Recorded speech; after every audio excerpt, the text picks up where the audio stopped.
Before studying the poem, we have to look into a few aspects and elements of poetry which will help us in understanding Walt Whitman's poem Animals in a better way. First, the question is, what is a poem? What constitutes a poem? How is a piece of poem different from prose?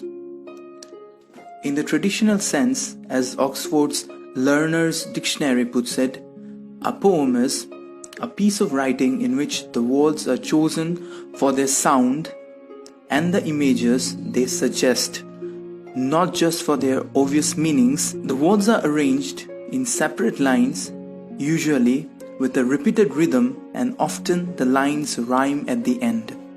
There are various reasons why I am using this particular definition and not any other. You will understand it during the rest of today's lesson. But you have to understand that this is not the only definition of poetry we have. So from the provided definition, a few things are clear. Firstly, a poem stresses on sound and images. Secondly, a poem is not literal, meaning in a poem, if a poet says, for example, when Robert Burns says, "Oh, my love is like red, red rose," he doesn't literally mean it. It is an example of a literary device called simile. We will talk about different types of literary devices later during the lesson. Thirdly, that poems usually have repeated rhythms. What are rhythms? We will know it later during the lesson. And fourthly, that often lines of a poem rhyme in the end. I would like to repeat again that the definition I provided you of a poem is not the only definition there is, but it is a traditional definition, a definition that everyone agrees with. Over centuries, different people have given different definitions of poetry or poems. William Wordsworth defined poetry as a spontaneous overflow of powerful feelings recollected in tranquility, while on the other hand, the famous poet Dylan Thomas wrote, "A good poem is a contribution to reality." This definition may seem abstract, thus let us stick to our traditional definition. It is essential to understand the traditional definition because in this lesson we are dealing with a poet who did not stick on to the definition I provided you. American poet Walt Whitman, born in the year 1819, that is the early 19th century, is often called the father of free verse. You might ask, what is free verse? For those of you who don't know about it, free verse, to put it briefly, is an open form of poetry that does not employ consistent meter patterns and rhymes and tends to follow the rhythm of natural speech. All of this will be clear once we start understanding the poem. But before we do that, let us learn a bit about Walt Whitman. Walt Whitman, as I have already mentioned, is an American poet known primarily for a collection of poems called Leaves of Grass. Even though that is the only collection he wrote, he edited and kept on including poems to the collection throughout his life. The poem we will study today, Animals, is also a part of Leaves of Grass. I'd like to tell you that I have gone through some previous year question papers of class 10 English, and thus I will try to stick to the pattern because there are a lot of things to tell about Walt Whitman as a poet and his poetry, but they might not be relevant to you.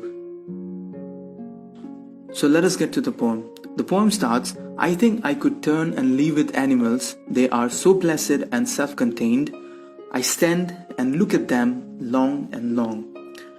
The speaker in this part is saying that he wants to live in the world of animals because he finds the world of animals better than that of human beings. He also says that animals are more peaceful than humans. He says so because animals are not running after worldly things like human beings. Worldly things means material possessions. Added to that, they are calm and have no greed for worldly things or any kind of achievements. Animals, according to the speaker, are self-contained, meaning they are happy with life and never interfere in lives of others. The speaker also thinks that the animals are better than human beings for being calm and not interfering in the matters of others. These are the reasons why he stands still and looks at the animals for a very long time.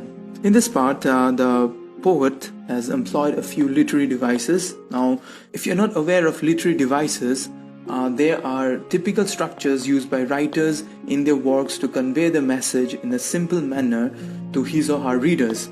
When employed properly, the different literary devices help readers to appreciate, interpret, and at times analyze a literary work. In this part, the poet has employed the literary device called anaphora. So, where is anaphora in there? If you ask me, if you see in the beginning of every sentence, there is I think, I stand. So that way, there's a repetition. So in it, the word I is used at the start of two consecutive lines.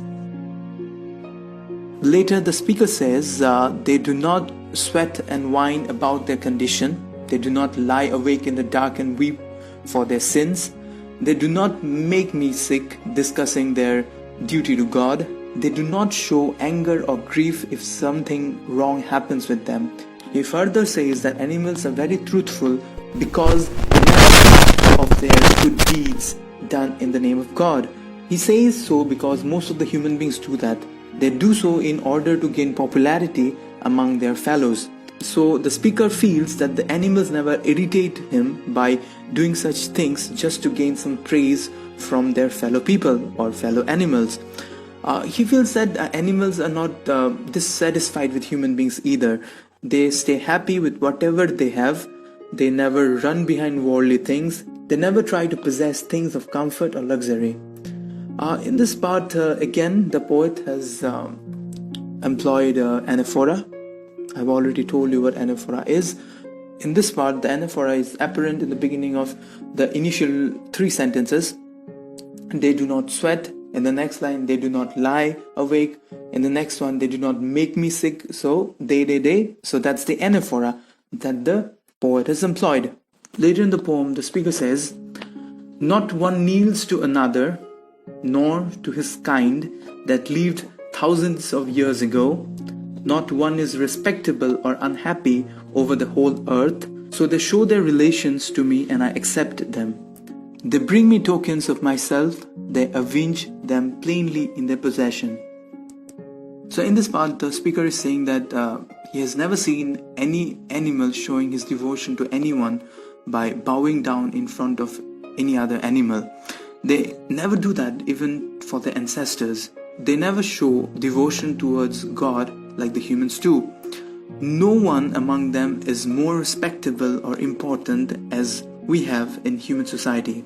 In human beings, rich people are generally given more importance and are treated with more respect as compared to the poor. But in the society of animals, they never do that. They never give more or less importance to any other animal. Everyone in the animal world is happy. The speaker also says that animals are more honest in showing their relations with other animals.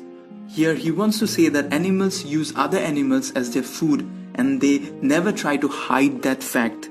Whereas human beings show that they have nice and friendly relations with others, though the reality is opposite. The poet says that he accepts the fact that animals are true towards showing their relation with other animals. Towards the end of the poem, the speaker says, "I wonder where they get these tokens. Did I pass that way huge times ago and negligently drop them?" So in this part, the speaker is asking that from where did the animals get these good qualities?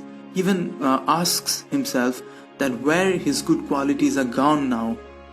Did he leave them or had carelessly lost them somewhere?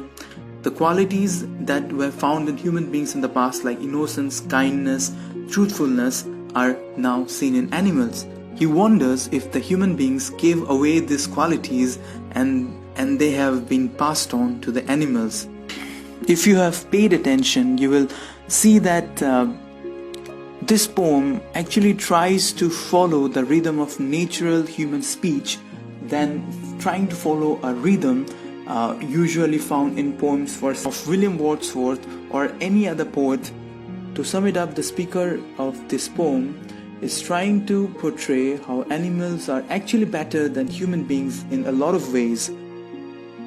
I hope this lesson was helpful. Thank you.